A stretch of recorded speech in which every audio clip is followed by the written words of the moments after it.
Buenos días. Hola, buenos días. Bien. ¿Se me oye bien, me imagino? Sí. Bueno, ustedes van a participar en la última recreación que tenemos en Tarracoviva, nuestra última participación en esta edición. Yo me llamo Ricardo Cajigal. Soy una persona que ha escrito varios libros, pero entre ellos uno dedicado exclusivamente a los gladiadores. Es decir, que lo que aquí vamos a hacer es una especie de resumen de lo que aparece en este libro. Este libro es un poco la historia de la gladiatura para que se pueda entender mejor el mundo de los gladiadores. Es decir, no se puede comprender cómo llegan a luchar y cómo aparece este espectáculo simplemente con el ver una lucha entre dos personas. Es decir, no se comprende.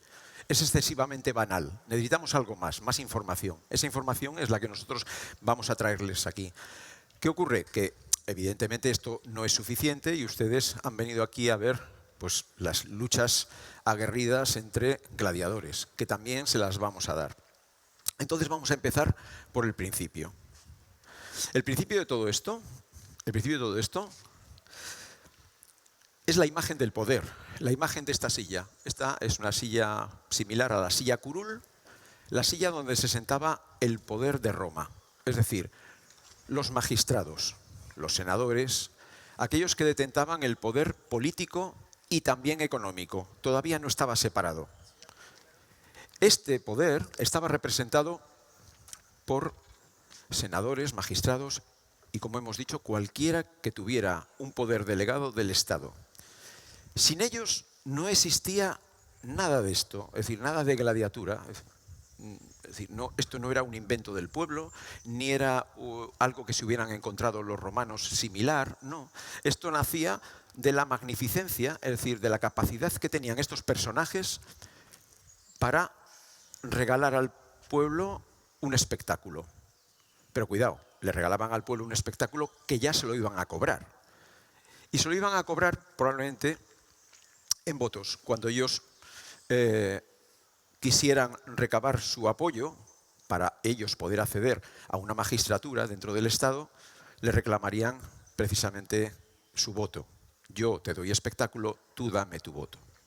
Es decir, que esto nace del poder. Pero no nace del poder porque se le ocurra a un magistrado, a un senador, y se le ocurra montar un espectáculo para esto. No existe en ese momento esa conciencia. Es decir, esto es algo que es, por así decirlo, circunstancial. Surge de un proceso histórico que además no tiene nada que ver con el espectáculo, para nada. Nace de un ritual. Entonces, el poder, lo que se nutre, es de aquello que va creciendo y va tomando forma en función de sus necesidades. Y ahora vamos a ver cómo el poder crea un espectáculo casualmente desde un ritual funerario. Muchas gracias.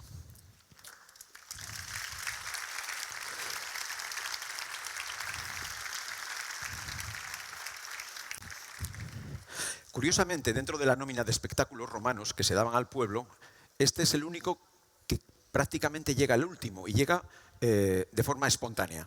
Nadie esperaba este espectáculo. Había 5 tipos primero, que estaban dentro de los espectáculos que daba el Estado, y entre ellos el más numeroso, que ustedes conocerán, eran las carreras de carros, es decir, en los circos. En los circos solamente se hacían carreras de carros, aunque en una primera época también en el circo se aprovechaba para hacer los combates de gladiadores. Se marcaba una zona en la curva, o un final, y allí se concentraban las luchas de gladiadores o otros espectáculos. Luego había las luchas de fieras. Las verationes también era otro espectáculo dentro de la nómina de los espectáculos oficiales. Luchas entre animales o luchas entre gladiadores especializados en luchar contra fieras. Esos eran las verationes. Luego teníamos otro espectáculo, pero que los romanos no acogieron con mucho éxito, que era el atletismo griego. Ellos conquistan Grecia, se encuentran con una especie de deporte que reúne mucha masa, pero claro, los romanos no son igual que los griegos. Los romanos no quieren sufrir, no quieren hacer deporte. Lo que quieren es pagar porque otros hagan deportes y ellos lo ven. Es Es decir, en este aspecto son espectadores. No cuaja ese deporte. Luego tenemos el teatro. La gente culta iba al teatro. Y allí pues escenificaban obras en las que en unos casos se hacían parodias o se criticaba al Estado, se criticaba a cualquiera que el actor o el cómico así quería. También dentro de esos teatros había música. Entonces era teatro y también música. Y luego había un gran espectáculo, que este era infrecuente, era el más sangriento de todos, y estos eran las naumaquias. Eran las luchas de esclavos que se colocaban en dos flotas. Se habilitaba un gran charco de agua artificial, se metían a los esclavos de la guerra más cercana y la forma de eliminar a unos esclavos y dar espectáculo con esa eliminación era hacer luchar a estos esclavos en dos flotas diferentes. Se habla en época de Claudio, en el 52 después de Cristo, se habla de 19.000 esclavos que fallecieron en un día. Es decir, se les puso en dos flotas, lucharon contra ellos, los que ganaron pensaban que habían salvado la vida y cuando llegaron a la orilla fueron ejecutados. Hombre, el tema era dar espectáculo con la muerte. Este era el espectáculo más potente. Entonces, casualmente, llega la gladiatura. ¿Pero cómo llega? Pues el poder, curiosamente, que además que tuvo mucha suerte, comienza con un ritual.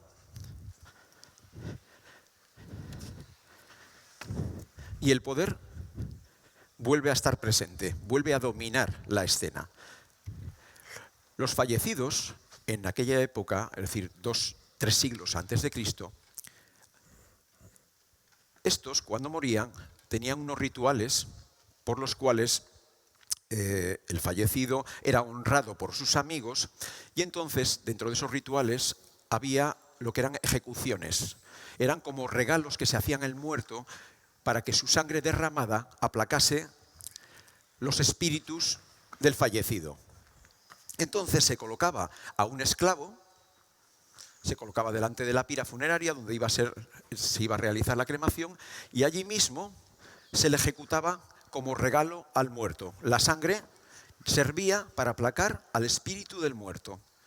Esto, que era un ritual que ya venía de antiguo, estamos hablando 3 siglos antes de nuestra era, Rufo Festo Avieno, que es un escritor que nos da una crónica y nos dice que en principio, por la época, la gente estaba acostumbrada a este tipo de asesinatos y no pasaba nada. Pero claro, la gente se va civilizando, incluso en Roma, y esto no es bien visto. A partir de un momento, esto es muy cruel y entonces se decide hacer una variación, es decir, dulcificar este asesinato. ¿Qué se hace? Pues directamente se hace luchar a 2 esclavos. Entonces ya a la gente no le parecía tan criminal ejecutar a una persona y se hizo luchar a 2 esclavos por la vida. Al principio no sabían ni luchar, los pobres lo único que hacían era intentar salvar su vida. Pero con el tiempo aparece un personaje, el lanista, alguien que se da cuenta que entrenando a esos esclavos puede dar más espectáculo que dejar luchar a 2 personas que no tienen idea de las armas. Entonces, estos lanistas, que son los que van a entrenar en el futuro a los gladiadores, empiezan a negociar con los hijos de los fallecidos, es decir, con los nobles, para dar un mejor espectáculo. Estos lanistas empiezan a vender gladiadores, empiezan a vender bustuari. En ese momento todavía no son gladiadores, son los protogladiadores, los bustuari, los que luchan en el bustum, delante de la pira funeraria del muerto. El hijo le dará una bolsa, contrata y el lanista traerá a 2 esclavos que ya han sido entrenados para dar espectáculo. Ahora se busca lo mismo, es decir, la sangre de uno de los 2, porque el ritual exige que la muerte, la sangre, se le regale al fallecido para aplacar su espíritu. Estos primeros protogladiadores venían en muchos casos de lo que eran las conquistas, los esclavos capturados en batalla, gente que, pues que tenía cierto manejo de las armas. En un principio no, pero ya van entrando personas que sí que tienen una cierta relación con lo que es el combate. Estos combates son de tipo...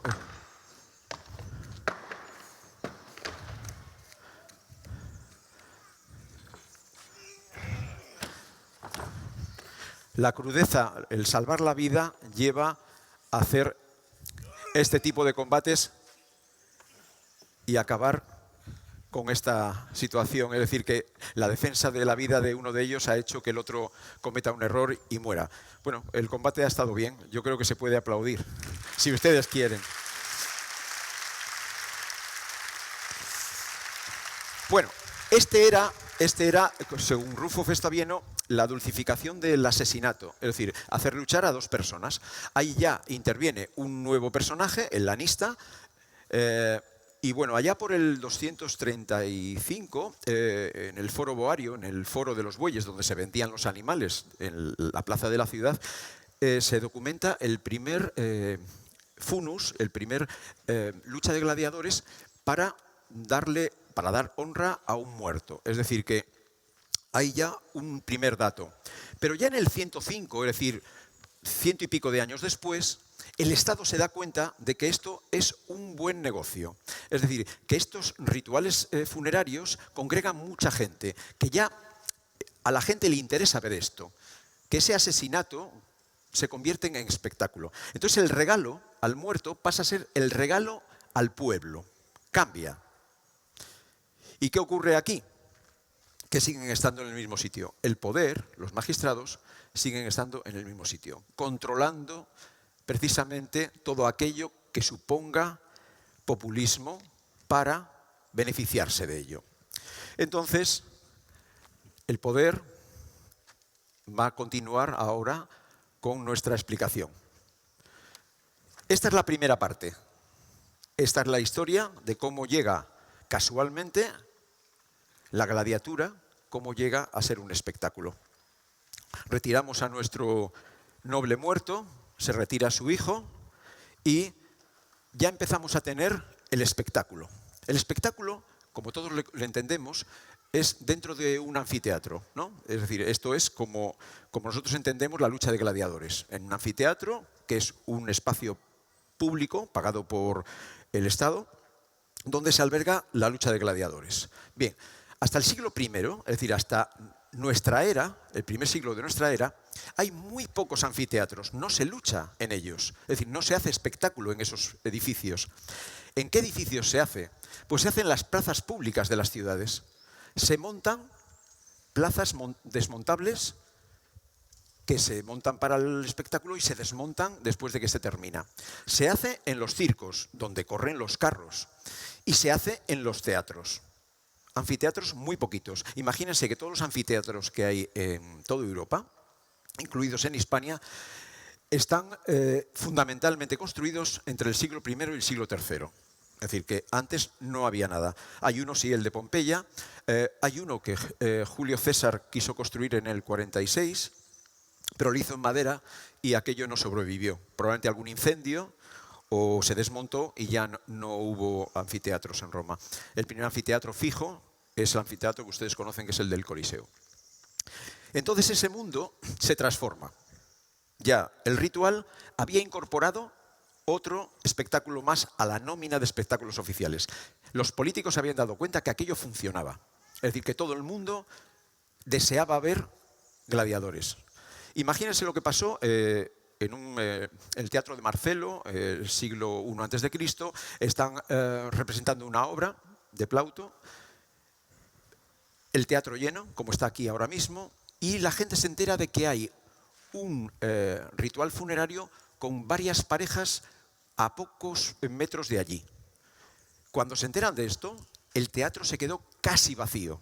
Así que imagínense que a alguien se le encendió la bombilla y dijo: esto sí que es un espectáculo. Si la gente se marcha del teatro, es que esto funciona.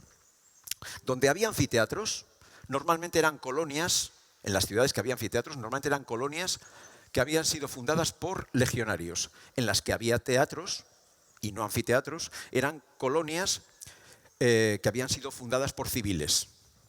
Imagínense, donde había civiles, teatro, cultura. Donde había legionarios, anfiteatro. Luego las provincias, las capitales de provincia, lógicamente lo tenían absolutamente todo. Es decir, anfiteatro, teatro y circo. Bueno, pues ahora vamos a ver, después de que hemos pasado de un regalo al muerto y ahora es un regalo al pueblo, de dónde sale toda la cantidad de gladiadores que nosotros veíamos o que sabíamos de ellos y de dónde vienen. Porque son todos esclavos. Pues no, no son todos esclavos. Curiosamente, hasta el siglo I es gente que viene desde la esclavitud escogida por un lanista. El lanista ha escogido los mejores, los ha entrenado y se han dedicado a luchar. Como ganan mucho dinero, porque un gladiador, imagínense que un gladiador medio puede ganar en torno en un combate a lo que gana un legionario en un año. Un legionario gana 12.000 sestercios, 12.000, 13.000. Un gladiador en un solo combate puede estar en torno entre los 12 y los 15.000. Es decir, te puedes jugar la vida por un sueldo casi de un año. Pues ahora vamos a ver a estos legionarios, estos gladiadores, cuál era la ascendencia que llegaba al anfiteatro. ¿Qué tipo de gladiador llegaba al anfiteatro? Vamos a ver a los primeros. Los primeros eran condenados. Condenados que habían sido capturados o bien en las guerras o que la justicia romana había condenado a muerte. Estos condenados sabían que iban a morir y además iban a morir a hierro. Es decir, se les iba a dar una espada, un escudo y morirían sí o sí dentro de la arena de un anfiteatro, en un teatro o en un circo. Estos eran esclavos condenados a morir, condenados por las leyes romanas, y algunos, los menos, eran por delitos leves y no serían condenados a morir en la arena, sino simplemente a luchar durante 5 años. Lucharían 3 años solamente en la arena y al final harían de doctores, es decir, de entrenadores de futuros gladiadores, es decir, 5 años. En los 5 años la condena quedaría nula y podrían marchar libres, pero estos eran pocos. Este era el tipo de gladiador que llega hasta el siglo I, es decir, es el esclavo condenado que está obligado a luchar en la arena. Pero ahí llega otro tipo muy curioso y les voy a leer una cita para que se hagan una idea, porque es que realmente el que finalmente queda en el imperio, es decir, que el gladiador que nosotros vamos a ver a partir de ahora. Se habla de un tal Hermes. Hermes que lo gana todo, que es el dios de la masa. Es decir, que allá donde va Hermes se llenan los anfiteatros. Y de esto habla Marcial. Habla de un personaje único en la gladiatura, como si fuera el Messi del fútbol. ¿Qué ocurre con este Hermes? Este Hermes no es esclavo. No es esclavo. Es un ciudadano romano. Pero un ciudadano romano que se ve atraído por el dinero que ganan los gladiadores, los esclavos, curiosamente, y la fama. Entonces, en Roma, en la Roma de entonces, no se puede, un ciudadano no le está permitido luchar como gladiador y entonces tiene que firmar un documento que se llama autoramentum por el cual rechaza ser ciudadano y delante de un magistrado firmará un documento que le habilita para luchar en un anfiteatro y en cambio él evita la ciudadanía que no le permitiría saltar a la arena. Estos documentos cada vez eran más habituales. ¿Qué ocurriría con este tipo de gladiadores? Que eran libres. Algunos irían a las escuelas porque su capacidad económica no les permitía pues, tener casa, entrenadores, no les permitía incluso buscarse la vida en los espectáculos en cuanto a contratar espectáculos. Pero en cambio Hermes no tenía ningún problema. Económicamente podía, es decir, tenía su casa, tenía su mujer, sus esclavos y entrenaba con gente por él contratado. Es decir, el caso de Hermes era un caso habitual y el caso de otros gladiadores que eran libres, que entraban en las escuelas, empezó a ser cada vez más habitual. Este era el tipo de gladiador que finalmente comparte, juntamente con los esclavos, comparten los anfiteatros, en la arena de los anfiteatros. Muchas gracias.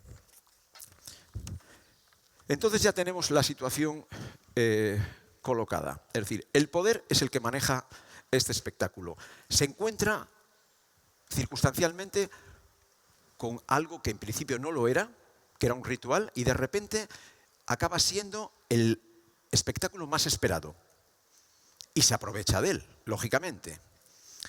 El editor, que es el que paga, el que organiza, el que pone a toda la gente a trabajar. Imagínense que en un anfiteatro la gente que luchaba en la arena podía representar, no llegaba ni al 10% de la gente que trabajaba para que todos los días que había espectáculo pudieran ver esas luchas. Es decir, que si había 10 gladiadores podía haber 90 personas alrededor trabajando de forma eficiente para que por la mañana se pudiera ver la lucha de gladiadores. Imagínense esto.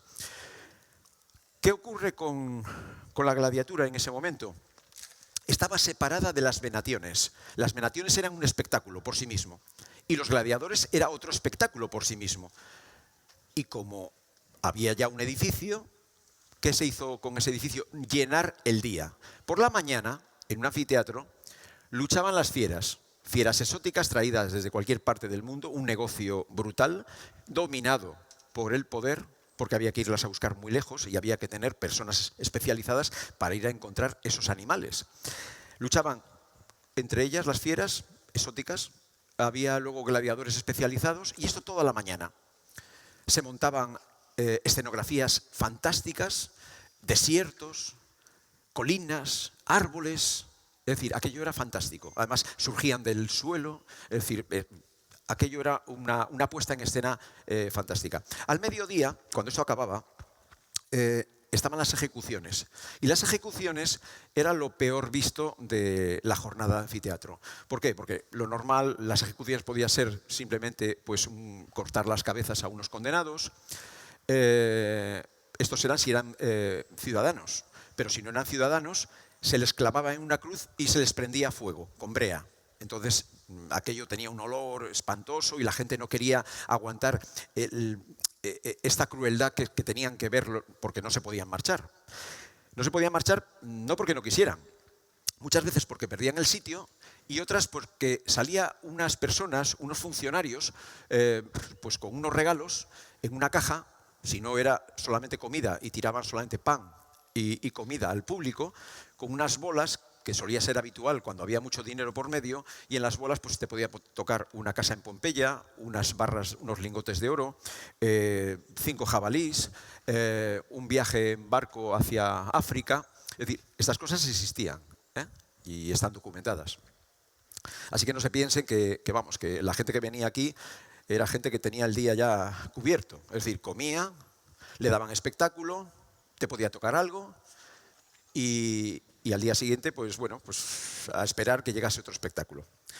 Pero claro, que el poder te lo iba a cobrar en forma de voto. Es decir, él, el magistrado, lucharía con otros magistrados por tener el favor del pueblo.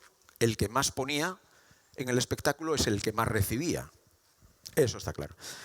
Y ahora por fin vamos a ver la tarde. Ya hemos visto que la mañana son animales, el mediodía son ejecuciones y por la tarde llega el espectáculo más esperado, que es las luchas de gladiadores. ¿Pero esto cómo empezaba? Con una pompa triunfal.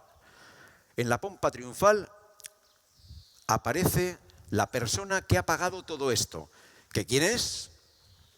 Ni se lo imaginan. El magistrado. Sale el primero en la pompa, para que tengan claro quién es el que paga este espectáculo, que les quede siempre en la retina para cuando le reclamemos su ayuda y su apoyo para una magistratura. Aparecen los líctores, que son los que indican el poder de ese magistrado. Después van los músicos, que tienen la misma importancia que en las corridas de toros. Si no tocan los clarines, allí no se mueve nada. Curiosamente, en un anfiteatro no se imaginen que saltaban allí y se dedicaban a pegarse. No, no. Hay unas leyes y unas normas y hay que cumplirlas. Y después de los músicos aparece la persona que lleva los trofeos. En este caso, la palma que ganará el gladiador que gane su combate. Después van los dioses. En este caso es Anna Perenna, que es la fiesta que estamos aquí conmemorando. Va después el lanista, que se convierte en summa rudis, primer árbitro, y luego van los gladiadores, seguidos de Caronte, el barquero de la muerte, que rematará a todos los gladiadores que estén moribundos. El editor es un editor muy curioso, que además es muy conocido. Cuando digamos el nombre, ustedes van a decir, ¡oh! qué maravilla, este personaje le conocemos. ¿Quién anunciaba todo esto? Había un funcionario público llamado Praeco. Y este funcionario le decía al público qué era lo que iba a ocurrir a partir del momento en el que la pompa triunfal, es decir, la exposición de todo lo que se iba a hacer, había salido. La pompa ya se había concluido, habían entrado a los pasillos interiores y entonces el Praeco, desde cerca del palco, muy cerca del editor, hacía las presentaciones. ¡Salve, público! Bienvenidos a esta maravillosa mañana en la que vamos a ver una demostración de nuestros magníficos gladiadores, patrocinados por nuestro editor de los juegos, el generoso y grandilocuente senador Décimo Bruto. Un aplauso. Un aplauso para Décimo Bruto. Sin él, estos juegos serían imposibles. Es decir, nosotros, el pueblo, no tendríamos dinero para traer un espectáculo como este. Imagínense que este espectáculo está controlado por ley. En la tábula de itálica, la tábula de bronce, que está en el Arqueológico de Madrid, aparece los precios que tienen que tener los espectáculos en función de las ciudades.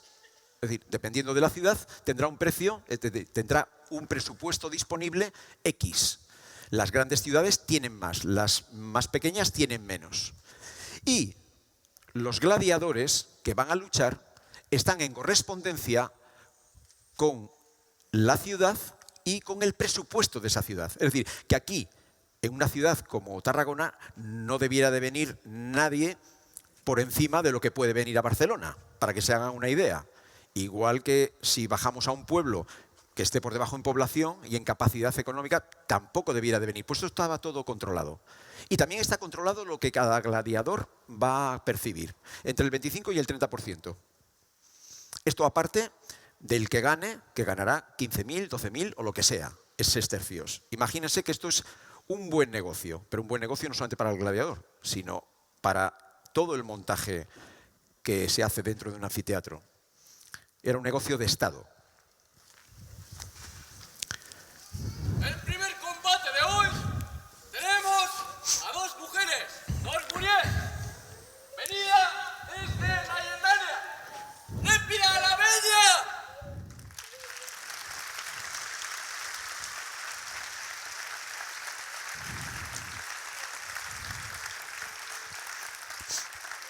Y desde Cartago, otra provocatrix, la fiera Aquilia.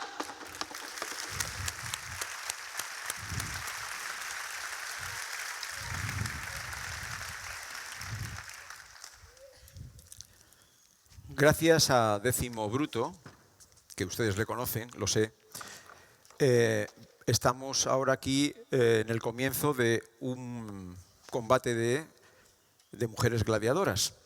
Curiosamente, estos combates aparecen en época de Nerón y terminan a principios del siglo III. Septimio Severo, me parece que es el que decide que las mujeres han de abandonar el campo de lucha de un anfiteatro y solamente que quede reservado para los hombres. Pero en época de Nerón comienzan a luchar las mujeres. Se entrenaban exactamente igual que los hombres, es decir, no había diferencias y las consecuencias y las reglas eran las mismas que podía tener un hombre.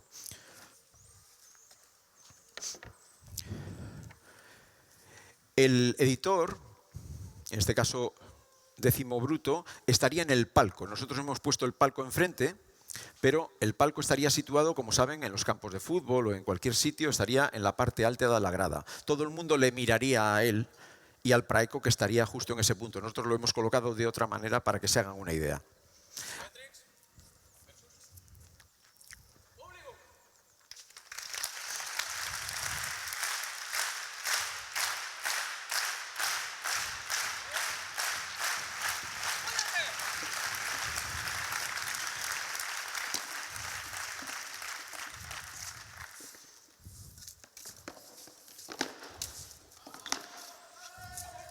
La mayoría de los elementos que llevan como protección o las armas son reproducciones, si se fijan, muy cercanas a las encontradas en Pompeya o en algunos museos del mundo romano. Es decir, que hay una fidelidad, o se intenta buscar una fidelidad y rigor en todo lo que se hace, y en este caso, pues bueno, las dos gladiadoras llevan todos los elementos que llevarían en su momento este tipo de gladiadoras de época de Nerón.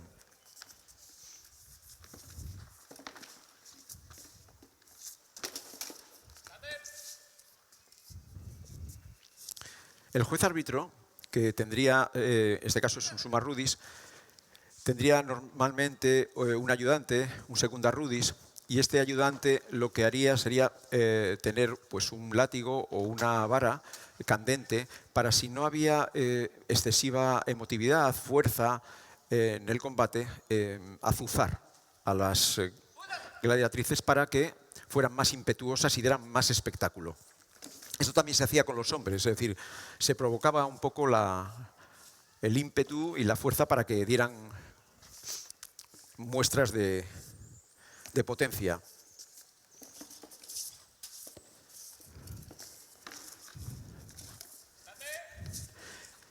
En este caso, nosotros, sobre todo porque está documentado, que hay un combate entre Achilia y Amazón, dos mujeres en las que dice que lucharon muy diestramente, pero llegaron a un empate.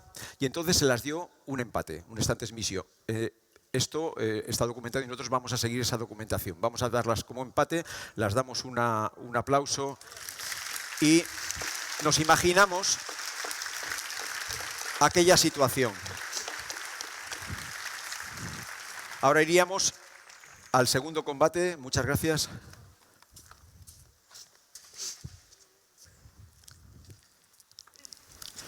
El segundo combate de la tarde. Dos titanes, dos murallas completamente blindadas, dos pisos. De Pompeya, Valeu.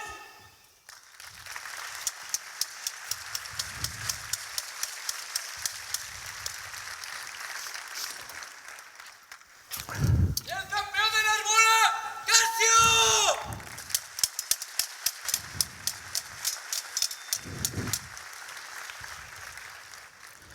Curiosamente, estos gladiadores no son habituales en las luchas que suelen salir o que ustedes pueden ver. Estos son gladiadores como si fueran tanques, es decir, no hay casi posibilidad de entrar por ninguna parte, sino es cuando caigan al suelo. Están muy protegidos, tienen cotas de malla, tienen sus brazos protegidos de las armas, grebas. Solamente si uno cayese al suelo, es posible que por la cantidad de peso que lleva le resulte muy complicado levantarse y el que está encima pueda asestarle un golpe. Aunque entre los gladiadores, sobre todo en las ligas que no interviene los grandes anfiteatros, es muy pronto para ver perder a un gran gladiador. Entonces, el summa rudis, el juez, lo que hace es parar el combate y dejar que se recupere. Es decir, ha sido muy pronto. Esto no pertenece al espectáculo, pero es que es real. Es decir, no era así.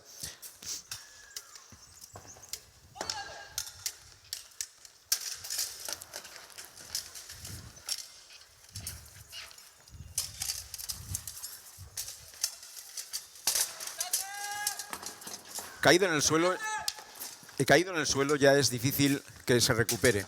En este caso se da por perdido el combate, es decir, ha habido un error por parte de uno de ellos, o a lo mejor cansancio, y el combate le damos por terminado. ¿Qué ocurriría? Que el editor, que ya no está, si se han fijado, el editor se ha marchado. Décimo Bruto se ha marchado. No sabemos qué ha podido pasar, a lo mejor ha sido una indisposición, pero se ha marchado.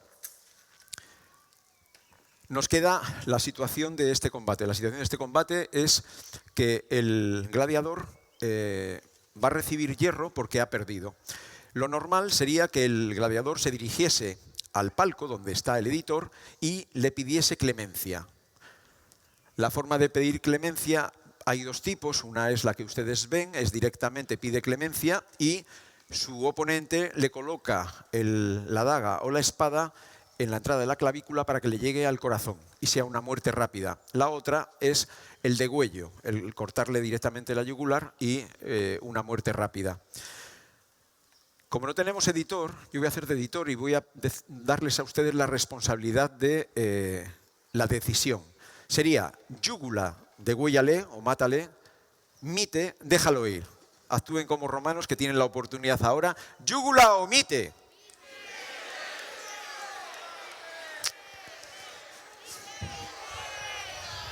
Como editor, yo ahora me pongo como editor, me han defraudado. Es decir, ustedes de romanos no tienen nada ya. Han perdido todos los genes romanos. Es decir, pero bueno, vamos a hacer caso en este momento al pueblo, que es el que tiene la potestad. No se lo crean nunca, ¿eh? Es decir, no tienen la potestad, sobre todo en los anfiteatros. Pero luego les explico por qué. Mite, déjalo ir. Un aplauso para ellos.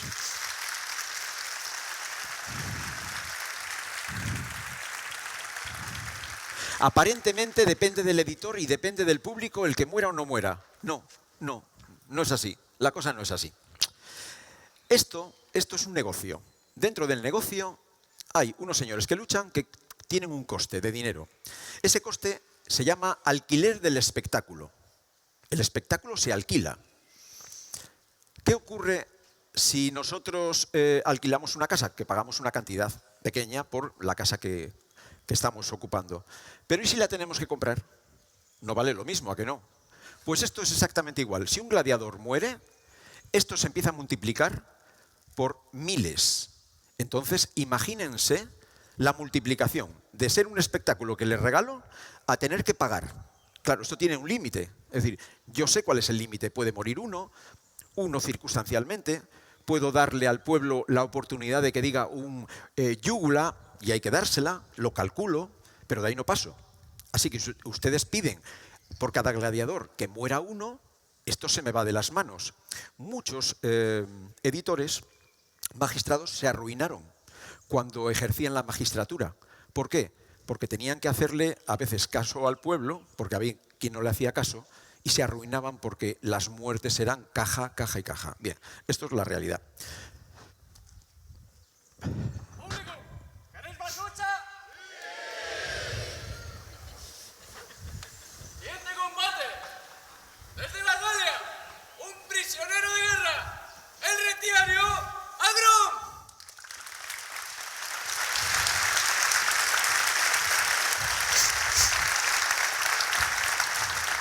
Contra la bestia, el perseguidor, el secutor, sacado de las minas de hierro, el Hispano Maximus.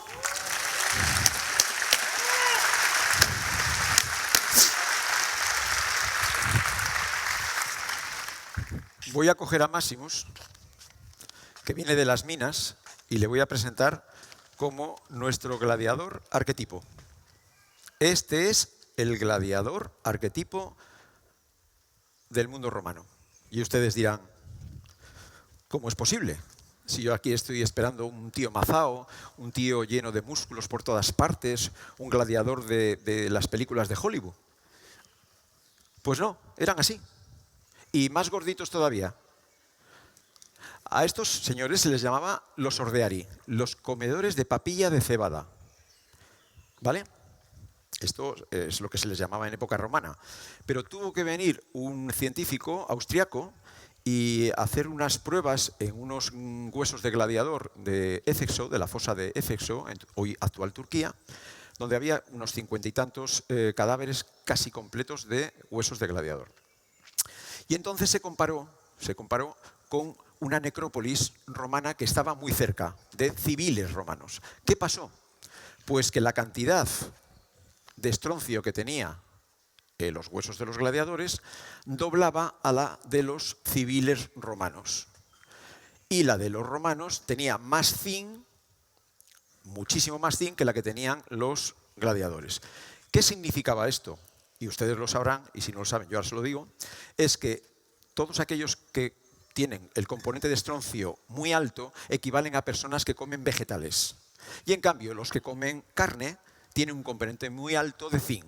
Es decir, que los ordearis, que eran llamados en su época, el sentido científico se le da cuando se hizo esa prueba. Efectivamente, eran comedores de vegetales, entre ellos la papilla de cebada y muchísima alubia que trufaba esas papillas. Es decir, que eran gente que recibía la energía y la proteína del vegetal, no de la carne. La carne era carísima, evidentemente.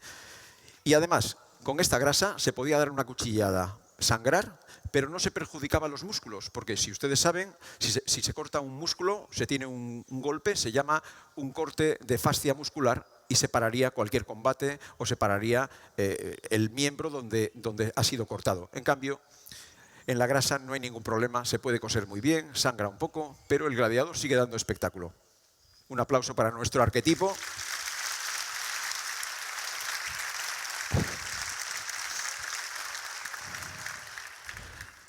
Los gladiadores se están colocando en un lateral. Yo todavía no tengo acceso a ellos, pero se están colocando las capas y están hablando entre ellos. Bruto se ha marchado. No entendemos por qué. Veremos en qué acaba todo esto. Ahora vamos a disfrutar del combate. Un gladiador pesado y un retiario.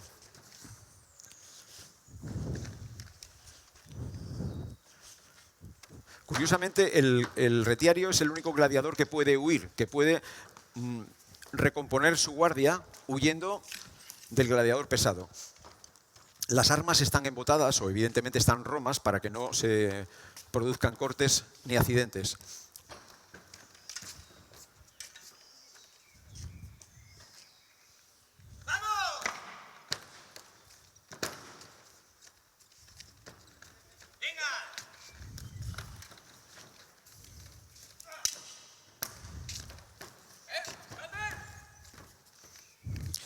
Es curioso porque cada armadura tiene una forma de luchar y el juez árbitro lo que está es controlando que los golpes que se dan o la forma de luchar esté correspondiente con cada tipo de armas. Las armas se daban en función de la morfología del gladiador. A un gladiador pesado se le daban escudos grandes y se le protegía, porque se podía mover muy poco. En cambio, a los gladiadores morfológicamente más finos, más delgados, más fibrosos, se les daban armas ligeras. Bueno.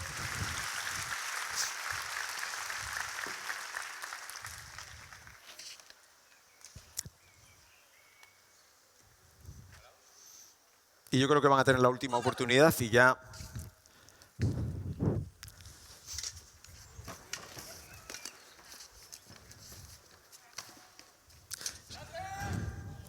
Herido.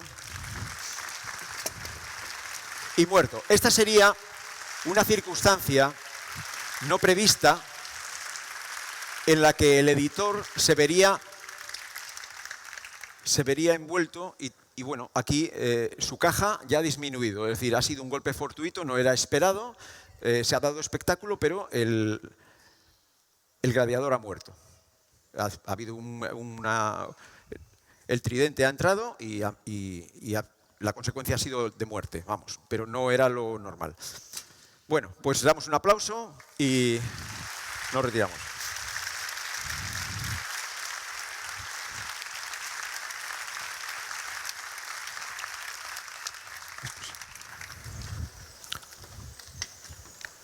Siguiente combate.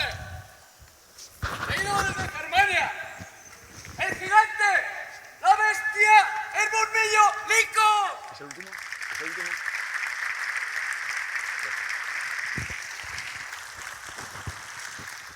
Se va a enfrentar a un gladiador ligero.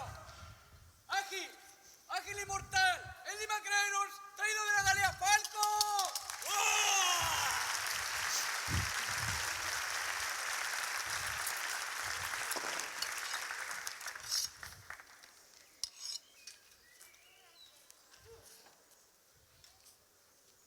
Gladiador pesado contra gladiador ligero. El uno está prácticamente protegido, armado, colocado de frente. Si miran el gladiador pesado, Si se coloca de frente es prácticamente inexpugnable. Es decir, el escudo le cubre casi todo el cuerpo, el casco solamente le deja ver, es decir, lo justo ver, y luego la greba va en el pie que va por delante. ¿Qué opción tiene el otro gladiador? Que en este caso es un dimachario. 2 espadas. Pues ser mucho más provocador, es decir, entrar, ser más aguerrido.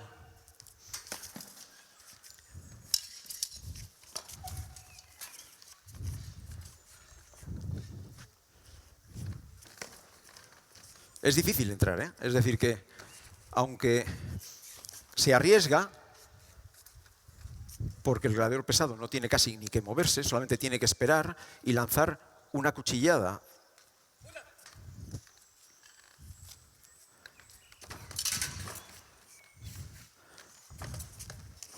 La única solución es que consiga herirle y entonces empiece a bajar la guardia nuestro gladiador pesado. Cada vez se van incorporando más gladiadores en un lateral y no sabemos si va a haber una rebelión o están simplemente comentando las luchas.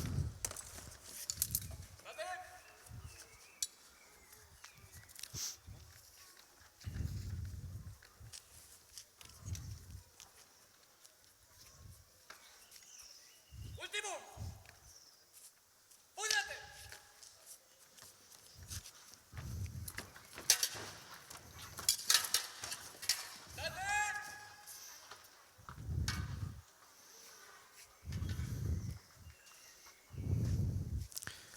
Parece que ha habido una cuchillada en la parte alta de la clavícula.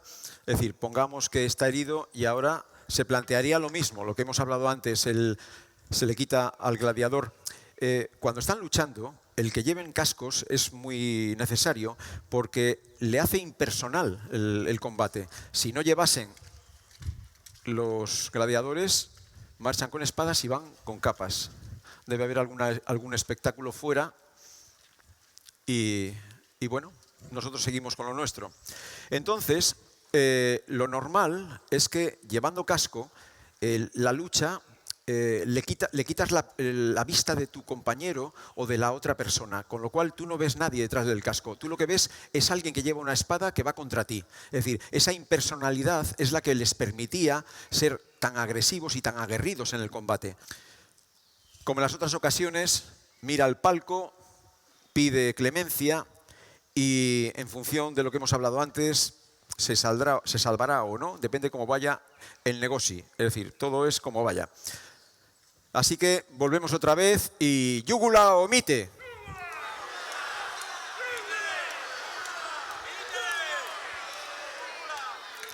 Bueno, bien, yo, vamos a ver, yo más o menos he contado y me salen 230 que han dicho mite y 160 que han dicho yugula. Es decir, que mite.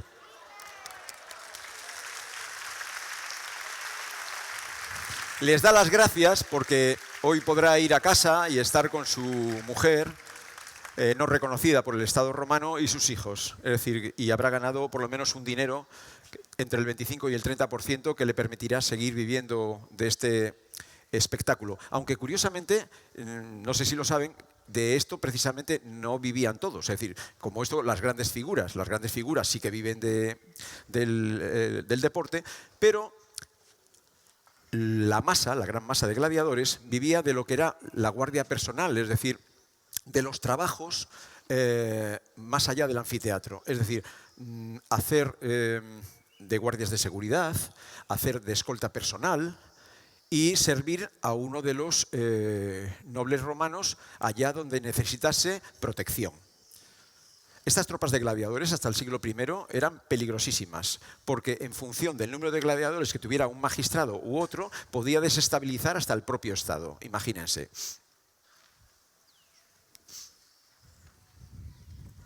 El combate más esperado de la tarde. Tenemos a la muralla de Tarragona, el campeón Sextus Urbillo.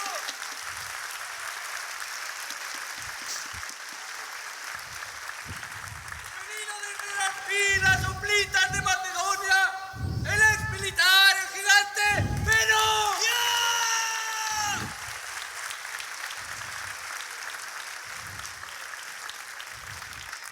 Estos gritos que dan los gladiadores lo que hacen es congraciar al gladiador con el público. Contra más aplausos arranca del público, mejor. ¿Por qué? Porque ustedes han aplaudido este grito de guerra que ha dado este gran gladiador, y entonces él cuenta, por el número de aplausos y por la zona, que cuando llegue el momento crítico, cuando gane o pierda y esté pidiendo clemencia, él espera que no digan yúgula, ¿vale? Porque sería, vamos, una traición. Primero le aplauden, le ven majestuoso, inmenso, y luego de repente dicen yúgula. Ah, entonces ¿para qué le hemos aplaudido? Bueno, pues él esperaba esto. Esto es una cuestión psicológica.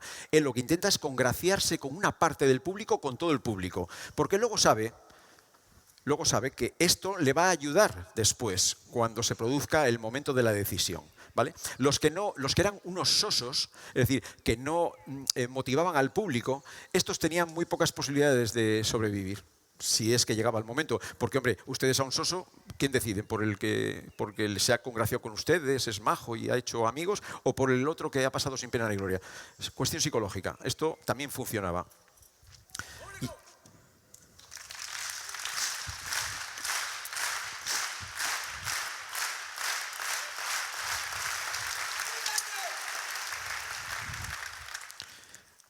Es curioso que con el combate más importante, que nuestro editor no esté aquí. Tiene que estar haciendo algo muy importante, porque no se entiende que no se lleve el aprecio del público por este gran combate que se va a hacer. Décimo Bruto se está perdiendo el que ustedes le honren con los aplausos. Él sabrá lo que está haciendo.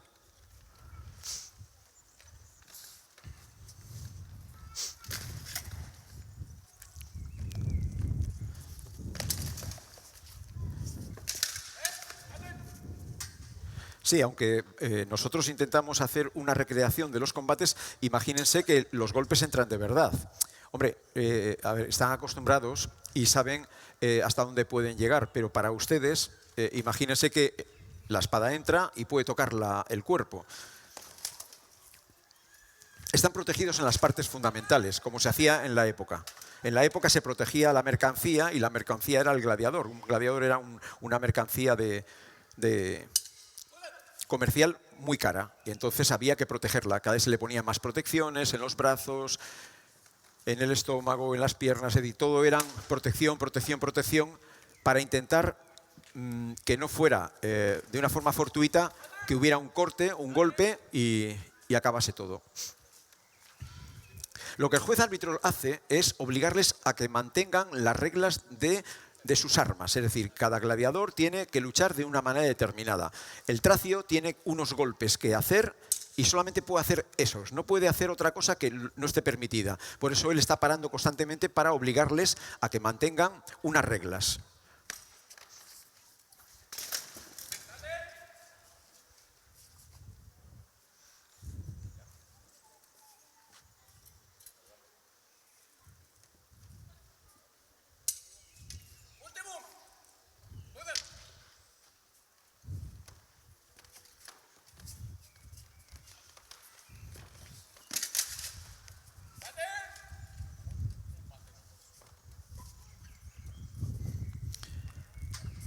El juez árbitro indica que uno de los gladiadores van a hacer el último combate. Ha habido una especie de empate y se va a decidir en este último ataque cuál de los dos es el que gana.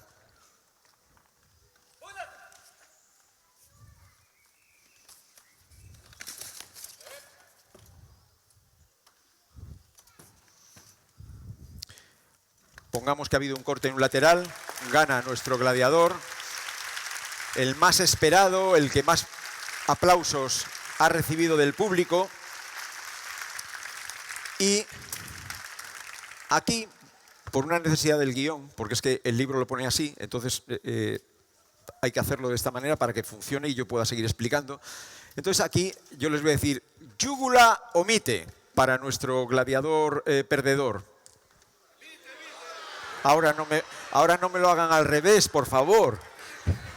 Que es que entonces nos tenemos que ir.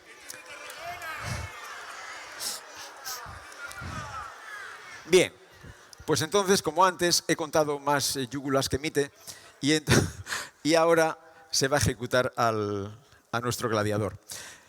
Como siempre, saben luchar, pero también saben morir, es decir, saben cuáles son las reglas. Probablemente es su amigo, su compañero en la habitación, que tienen en la escuela, y ha de decidir el editor, que seguro que tenía planeado en ese momento una ejecución para quedar bien con el público y cerrar bien los espectáculos. En este caso, va a haber una yúgula, es decir, le va a clavar la daga, la espada, hasta el corazón para que muera rápidamente, pero no por crueldad, sino simplemente porque no siga pues padeciendo, ¿no? Es decir, que no tenga un dolor continuo por las heridas que haya recibido. En este momento, la yúgula es sine missione, que es la orden, y se clava Él ha tenido con la mano, si se han fijado, ha seguido a la daga. Es decir, ¿qué ha hecho al seguir con la daga del compañero? El compañero la ha puesto, que es lo que tiene que hacer, y él lo que hace es dirigir el último golpe. Lo que hace es quitarle la responsabilidad del golpe fatídico a su compañero, probablemente amigo. Es decir, que en esto todo estaba planteado de manera que, ya que era cruel el acto, que al menos su compañero quedase libre de esa culpa. El muerto está muerto. En este caso no, porque es una recreación. Pero nosotros tenemos que seguir nuestro guión. Y aparece un personaje que es un funcionario o un esclavo, dependiendo de los casos, que se llama Caronte. Caronte es el barquero de la muerte, es el que va a trasladar al Hades, al más allá, a nuestro gladiador muerto. Es decir, le va a guiar en ese camino hacia el más allá, y además de una manera rápida. Y le va a asestar en la cabeza 3 golpes rituales para asegurarse de que muere rápido y puede irse al más allá. No era un acto era más un acto de clemencia con un hombre moribundo que un acto de crueldad. Esto para el perdedor. ¿Qué gana nuestro héroe? Lo primero, un aplauso suyo y la palma. La palma para el ganador. Ese es el primer símbolo que aparece en todas las lápidas de los ganadores gladiadores. Es decir, el gladiador en su lápida, cuando muera, aparecerá con una palma, que es un gladiador victorioso. Ese es el primer símbolo de la victoria. ¿Qué hay aparte de esto? Se nos ha marchado el editor. No hay bolsa. ¡Qué desastre! Le daría seguro una bolsa si ha sido un gran combate. Y si ha sido un combate magnífico y que la gente ha aplaudido a rabiar, ¡Ha sido asesinado! ¡Julio César ha muerto! ¡Julio César ha sido asesinado! ¡Julio César ha sido asesinado! ¡Julio César ha muerto! A ver, recapacitemos. Estamos en un teatro. Este bien puede ser el teatro de Pompeyo. Año 44, teatro de Pompeyo. ¿Quién era el editor? Décimo Bruto. Estamos en el teatro de Pompeyo. Décimo Bruto nos ha dejado justo al principio. Los gladiadores se han marchado. Julio César ha sido asesinado. El magnicidio. Estamos en mitad del magnicidio. Imagínense esta situación. ¿Qué harían ustedes ahora? Salir corriendo. ¿Saben por qué? Porque acaban de asesinar a Julio César. La inestabilidad en Roma es total ahora mismo. Es decir, en esta situación se encontraron en el año 44, el 15 de marzo, en el espectáculo de gladiadores en honor de Anna Perenna, una divinidad romana, que curiosamente se realizaba todos los 15 de marzo de todos los años. Los magnicidas que utilizaron esa fecha sabían que el 15 de marzo estaba la gente fuera, en la Vía Flaminia, en los bosques de Anna Perenna, celebrando una festividad. Es decir, no había casi nadie en Roma. Y los pocos que había estaban en el anfiteatro.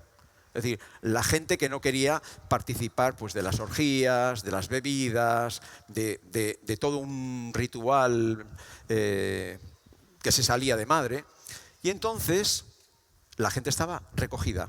Los gladiadores habían ido a dar cobertura a los magnicidas por si la cosa se complicaba. Es decir, que con la justificación de que en el teatro de Pompeyo la curia, era un edificio que estaba justo detrás, estaba a unos escasos 70, 80 o 100 metros, y allí es donde se realizó el asesinato de Julio César.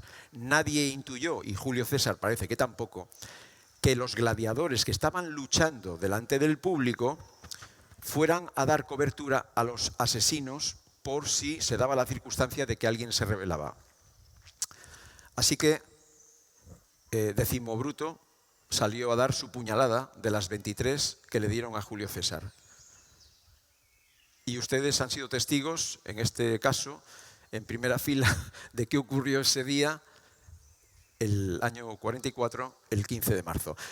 Un aplauso, muchas gracias.